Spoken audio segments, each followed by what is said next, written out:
Congress introduced 11,815 bills this year and passed just enough to keep the bison happy.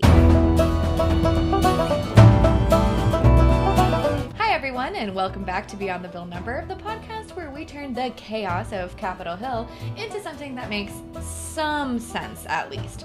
I'm Sarah, and today we're talking about Congress. Yes, Congress, 2025 Wrapped Edition. This year, they introduced everything and passed, well, almost nothing. No, almost nothing indeed. Again, welcome to another episode of Legislative Theatre, where the scripts are endless, the actors are questionable, and the plot twists are mostly ceremonial. Yes, our mostly ceremonial Congress. Yes, it really is. It really is. Before we kick off today, let's talk a little bit about the UK and a little bit of your Wrapped, and maybe if you guys are also just as bad at wrapping presents in the form of past legislative packages as we are over here. Well, no. And it is worth just reflecting on quite how dysfunctional the US Congress really is. Now, in a lot of ways, it's baked into the system. The system is designed so that you introduce a vast amount of legislation and you pass only a relatively small part of it. That's quite unusual. Most countries don't waste enormous amounts of time drafting legislation that's never going to pass. It doesn't seem a particularly effective use of people's time. But what it does do, there are advantages to it in that you can introduce bills that you don't think are going to pass, and some of them suddenly will pass because they'll pass on emotionally. You can do a lot of horse trading within the legislatures and things. So it's quite exciting, and it means things pass that otherwise wouldn't pass. In most countries, it's the government that controls how things are legislated, and certainly that's the way it works in the UK. So the government introduces all the bills. The government, therefore, has a majority, so it passes all the bills. They are very astute at disciplining the MPs to make sure the MPs vote the right way on bills. Sort of rebellions are quite rare and are punished quite harshly. So it does mean that even though relatively small amounts of legislation is introduced, it virtually all passes. If bills in the UK fail, that's a big deal. It's a big problem for the government. And the government at the moment is struggling to pass some of its real landmark legislation that it wants to pass, as it's obviously the first Labour government in many, many years. And so they're really desperate to pass their legislation. They're struggling basically because it's quite unpopular, but they'll still get it through. They'll get something through because you just don't have legislation that doesn't pass. But it does mean that the legislation is all serious, and you don't get the sort of rather frivolous bits of legislation that are introduced across the US. Yeah, we have a lot of frivolous kind of staking stakes in the sand for the sake of stakes being in the sand here. I mean, we've had occasions this year when legislators have said, oh yeah, no, I voted for that bill, but I didn't actually read it. Right. Perhaps that will become the norm. It's like, well, my AI read it and said it was okay. Yeah, maybe they all have their own little AI bots that they program with their opinions and moral code. And there's the judger there. How could you read all of the bills when there was 11,815 of them proposed? That is so many bills. That's so much reading. I mean, probably a good point at which to mention the new tool that we've just introduced at Bill Track 50, which is Ask AI. And so now, if you're a Bill Track 50 subscriber, for any bill that's out there, you can ask a question and AI will read the bill for you and answer it. So exactly the kind of tool that busy Congress people need. They can't be bothered to read the bills. Yes, I agree wholeheartedly. Definitely want to check that out. Okay, so with that 11,815 bills, essentially enough to wallpaper every room in the Capitol twice and still have some left over for the basement, let's get into what actually passed. Yes, that would look quite nice, actually. I think they should try that, actually. Let's wallpaper the Capitol in failed dead bills. Okay, so nearly 12,000 bills, 276 of them today, at the time we're recording this, have actually been successful. And maybe a few more by the end. I think there's still a few days left to run on Congress. So roughly 2.3% of all the bills that were introduced. So if this were any other workplace, people would be asking for productivity plans, performance reviews, and maybe some stress balls. In Congress, though, it's just another day at the office. Yeah. We should, of course, point out at this point that the 119th 18th Congress, which started in January this year, is a 2-year session. So bills don't actually have to be enacted this year. They have until December 2026 to pass. So some of these bills that we're talking about that haven't passed, they might still make it next year. But you would expect, I think, that any of the bills introduced in 2025, if they are going to be successful, you would have expected them to really have made it by now. Okay, so some of the bills I'm still holding out hope for and pining over might not actually come. Yes, that's right. They're not dead yet. Not dead yet. Not dead yet. Here's the biggest kicker of it all. Of that 276 bills that did pass, 164 of them are essentially ceremonial confetti. And there's a lot of stuff that it's nice that we're acknowledging, but maybe that's not what we should be doing. And when I'm talking about these, I'm really talking about a lot of these kind of Senate resolutions that have passed, which those seem to be semi-easy because they're a little bit inconsequential, honestly. But we have Senate Resolution 19, which gives a nod to President Jimmy Carter. We have Senate Res 6, which offers the Senate's thanks for the Honorable Patty Murray, and Senate Resolution 130, which honors the life and legacy of Dr. Mary Edwards Walker. Basically, it's just Congress handing out certificates for good citizenship and people who do really care about the U.S. and have helped our lives here, which is great. We want to tell people thank you so much for helping us be a better country. Absolutely. We can't forget Senate Resolution 475, which officially declared November 1st, 2025 as National Bison Day, because nothing says legislative accomplishment quite as much as honoring that great American bison. Yes, the bison, our furry, four-legged legislative champions. But really, the resolution dives into the history, conservation efforts, indigenous stewardship, and the economic role of bison. So it's actually quite an interesting little bit of legislation there. Over 87 tribes are involved in preservation, and as of 2022, nearly 200,000 bison are under private stewardship, which is interesting, isn't it? So while Congress isn't passing major policy, the bison are probably quite happy with the way this year's turned out. Well, and as a Coloradan, I really do love the bison, so I was happy to see that. It's definitely a high point of the year. Some bills actually did have some teeth, we might say. So let's talk about this first bill, which I think is a thematic theme of the year that I think I'm also sick of hearing about. I'm not sure how you feel about this, but the Epstein Files Transparency Act, or H.R. 4405. Stephen, tell us what this bill does. Well, I doubt there's anybody in the country who doesn't know what this bill does at this point. And in fact, most anybody in any other country as well. This bill has been enormous news in the United Kingdom, and I'm sure lots of other countries in the Western world, just as it has in America, really. So it's all about sunlight, but in a very heavy government documents kind of way. Okay. So the Epstein Files. We all know about the Epstein Files, this treasure trove of documents that apparently the government has been sitting on for years based on all the various investigations into Jeffrey Epstein. Maybe there's some bombshell revelations in there, maybe even something that touches on the president. We don't know, but this law requires the Attorney General to release all of these unclassified DOJ documents related to Jeffrey Epstein within 30 days. So that deadline is December 19th. Now, we're actually recording this on December 17th, and as of now, we haven't seen any of these documents. When you're watching this, maybe you have. Maybe the world's changed. Maybe everyone knows all about the secrets of Jeffrey Epstein by now. But somehow I doubt it. So the documents that are supposed to be released include investigative records, flight logs, communications, immunity agreements, even detention and death materials. Okay. This is definitely what I've been hearing about. I've been seeing some photos getting released here and there. But yes, I think there's a huge question of whether we get to Friday and the U.S. invades another country for war, or we see the Epstein files.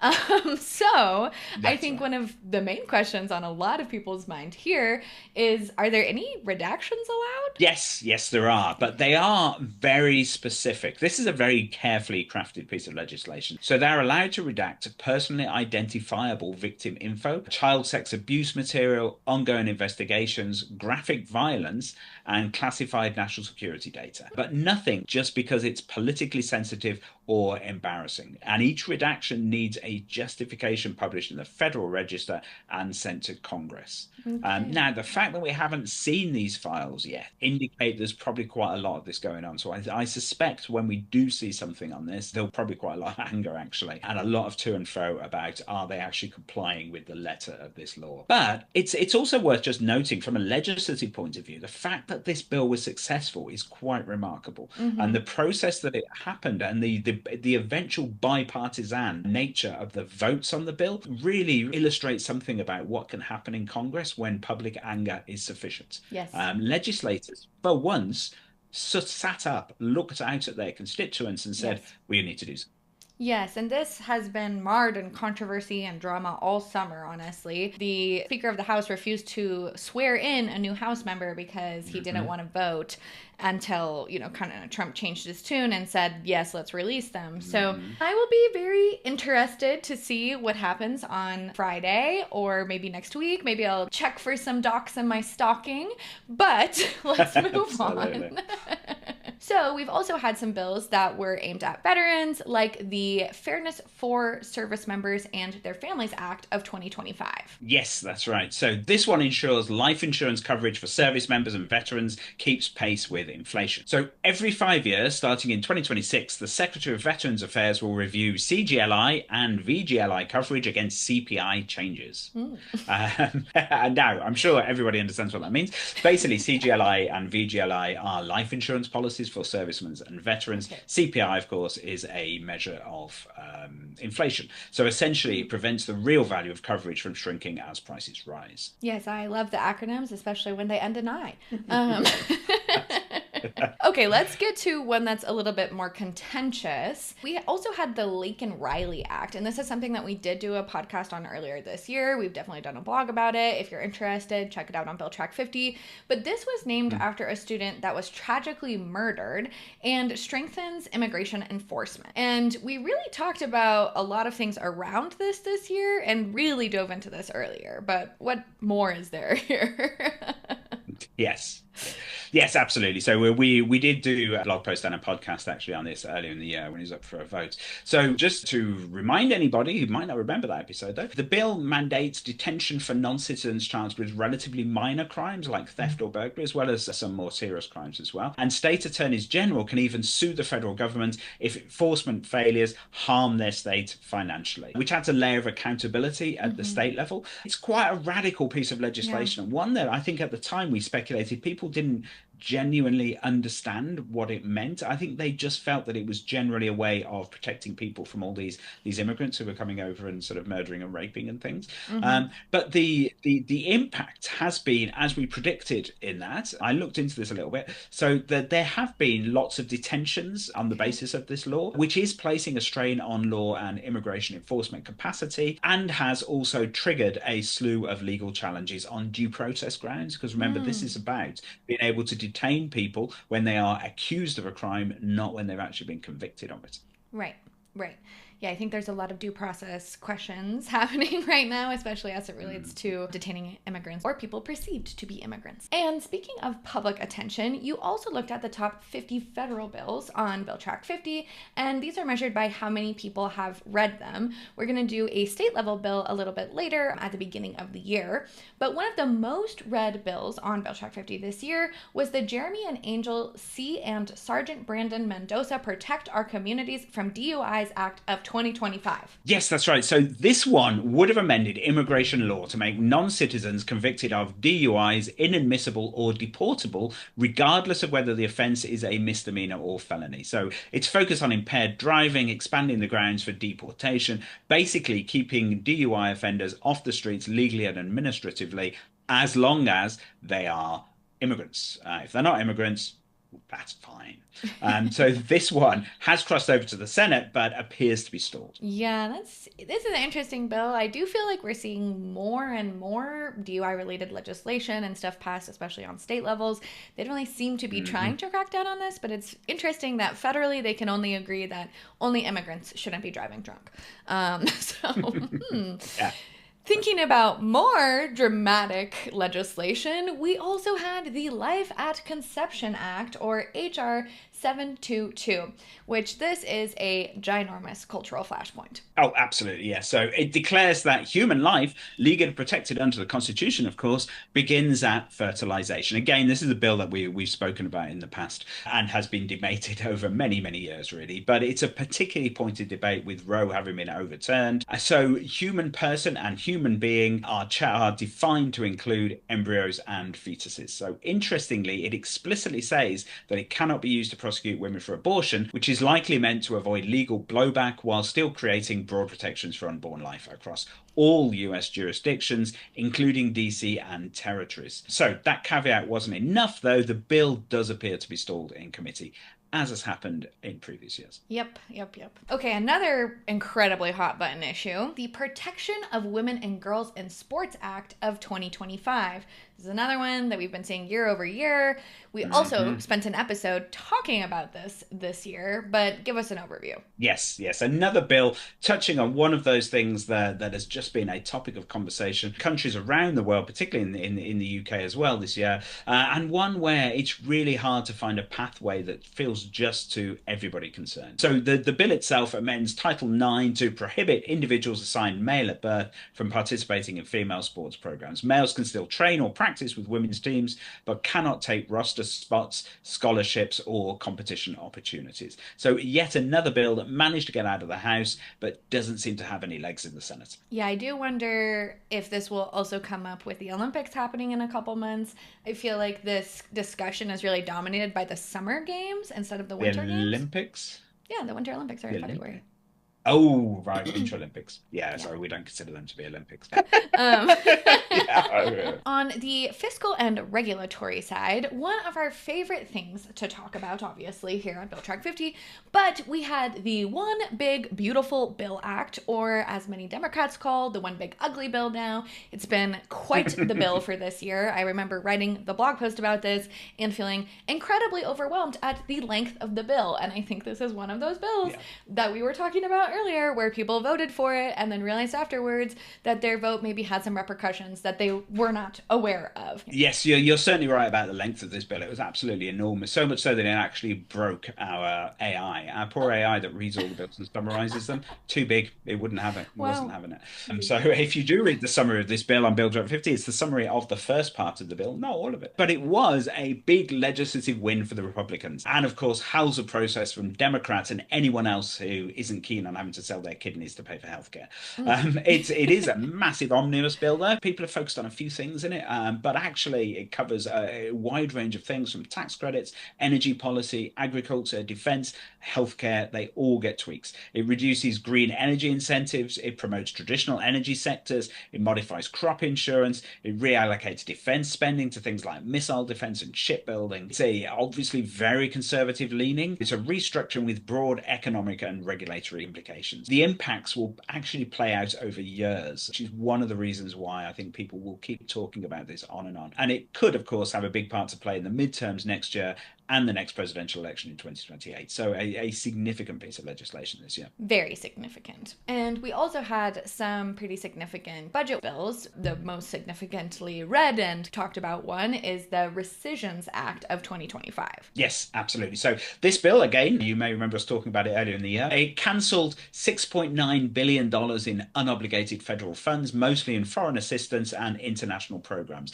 It also gutted public service broadcasting funding on the grounds that it was too woke. Some critical programs like HIV and AIDS and maternal health were finally exempted after howls of protest, but it was a big symbolic win for the America First philosophy to reallocate resources and reduce government spending. And it did set an important precedent that under pressure from the president, Congress would roll back spending that it itself had already approved. Here we are. A new frontier. Well, the public certainly had a lot to say about that. There was a lot of uproar about PBS, but there was also bills that the public was very keen on looking at, like the Foreign Anti-Digital Piracy Act, or FADPA. Yes. So certainly not one of the huge bills, like the One Big Beautiful Bill that we've been talking about, but still something that's very, very important to anybody who has an interest.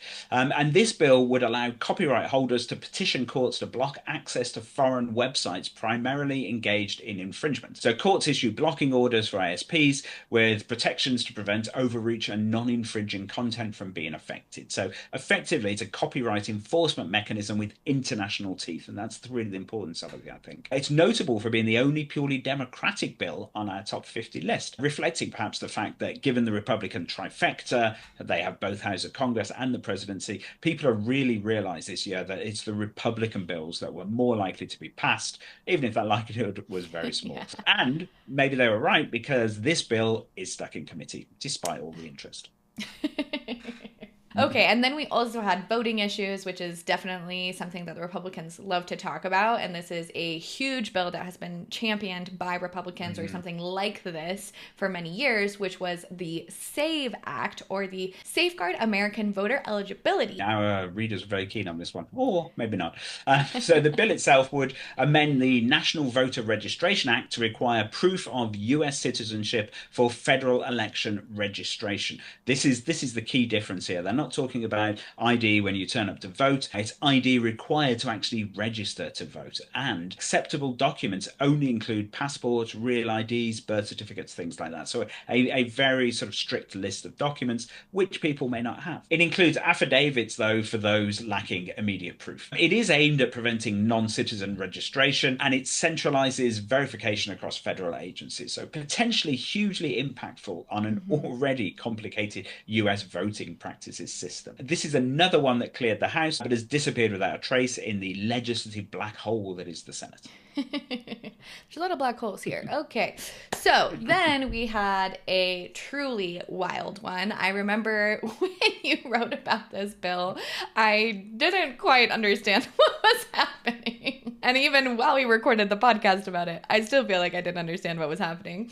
But this is the NOSHA Act, which is an act that aims to abolish OSHA entirely. Exactly. It repeals the Occupational Safety and Health Act of 1970 and dismantles OSHA entirely. So no more federal workplace safety inspections or regulations. Basically, hope everyone's careful out there. Try not to hit your thumb with your hammer, as you might expect.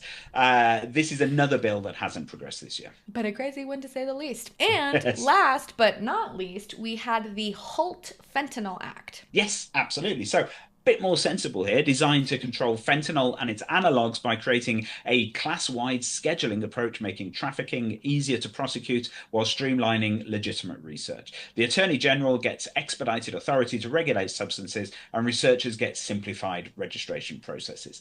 Big law enforcement tool while keeping science moving. And it sounds quite sensible, and wonders of wonders, it actually has been enacted. It's one of those few successes. One that is not in the black hole. I am shocked. Okay. How did they manage to do it? Actually pass a bill.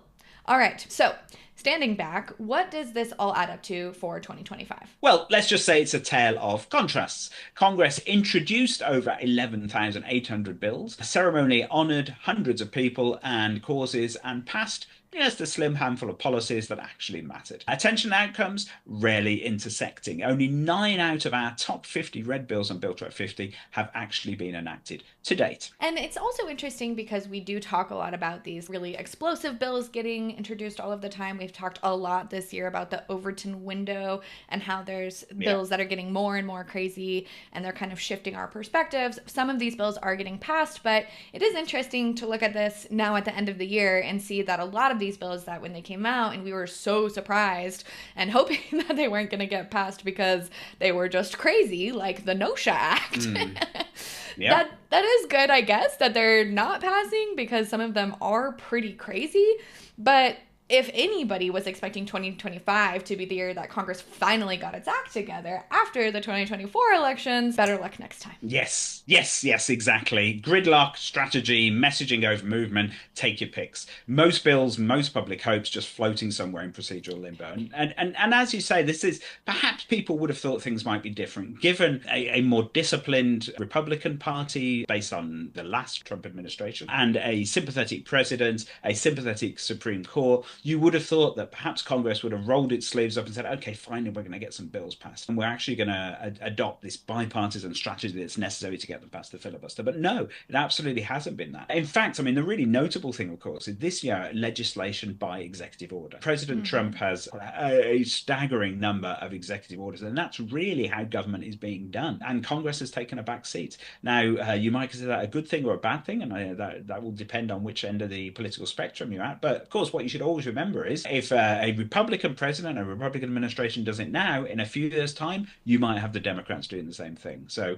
regardless of which party you're supporting, it is worth taking a step back and thinking, is this how you want the American government to actually work? Yes, I was very happy when we came out with that new executive orders tool this year, when the onslaught of executive orders came down when Trump first took office, because I could not keep up. And people did stay engaged this year. They read, they tracked, they debated, and they really proved that public curiosity refuses to go extinct, even if our legislative action seems to be bordering on extinction.